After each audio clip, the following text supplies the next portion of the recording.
Le panel s'était intitulé Diversification économique et renforcement de la chaîne de valeur. Je tiens tout d'abord à dire déjà que ce terme-là, diversification économique, ne me plaît pas beaucoup dans ce contexte en RDC. Pourquoi? Parce que nous sommes aujourd'hui à l'ère de la transition énergétique. Donc l'objectif pour la RDC serait plutôt de pouvoir maximiser les recettes de l'exploitation minière afin de pouvoir, pourquoi pas, créer un fonds souverain par exemple. Parce que dans mon entendement, quand je vois diversification économique, je comprends que c'est de pouvoir limiter l'exploitation minière et aller vers les investissements dans le secteur des services ou bien de l'agriculture. Et pourtant, on sait que l'agriculture demande beaucoup de moyens, les services demandent beaucoup de moyens. Maintenant, la question que je me pose, où allons-nous trouver de l'argent pour aller investir dans ce secteur si nous ne priorisons pas aujourd'hui l'exploitation minière? La notion de minerai est une question de temps. Ce qui est utile aujourd'hui ne le sera pas forcément demain. Madame, si je vous donnais aujourd'hui 10 tonnes d'or et que je vous déposais en plein désert, vous n'allez rien en faire. Raison pour laquelle la RDC, à l'ère de la transition énergétique, doit tirer au maximum le profit du secteur minier afin de pouvoir, par après, à la suite, diversifier l'économie.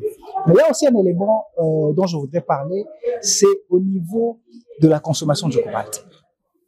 Le Katanga, aujourd'hui, la RDC, premier producteur de cobalt.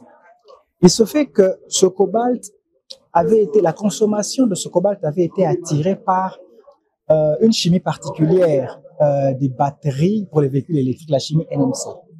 Et ce qui a été le fer de lance de la consommation du cobalt. Mais aujourd'hui, les industriels, compte tenu des difficultés d'approvisionnement du cobalt, du coût élevé dans l'exploitation du cobalt, sont en train de migrer vers une autre technologie, qui est la technologie LFP.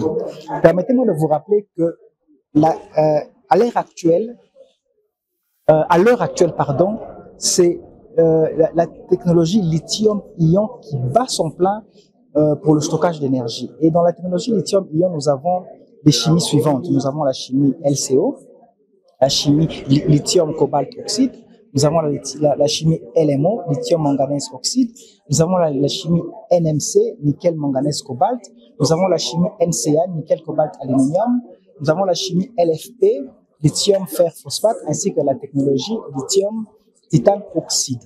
Maintenant, pour les véhicules électriques, pour les batteries des véhicules électriques, ce sont les deux chimies NMC et NCA qui, auparavant, étaient les préférences pour le cobalt. Mais aujourd'hui, comme je l'ai dit tantôt, compte tenu des difficultés d'approvisionnement, les industriels qui sont dans la fabrication des batteries vont vers la chimie LFP, qui est la chimie lithium-fer-phosphate, qui n'utilise pas de cobalt. Et là, c'est un problème pour le Congo. Où allons nous retrouver avec toutes ces potentialités en cobalt que nous avons? Raison pour laquelle, moi, je suis en train de porter un message, de pouvoir, comme il est vrai que nous ne pouvons pas nous limiter là dans la réflexion, je suis en train de proposer de pouvoir migrer vers la technologie LCO, qui est une technologie indispensable aujourd'hui pour le stockage d'énergie dans les téléphones portables. Aujourd'hui, en RDC, près de 62 millions de Congolais ont des téléphones portables. Donc, le marché existe. Au lieu de rêver et attendre, parce que je vous garantis, madame, que ce n'est ni à court terme, ni à moyen terme que nous aurons une batterie de véhicules électriques en RDC. Le CCB est là depuis 2022. Jusqu'à ce jour, il n'y a rien.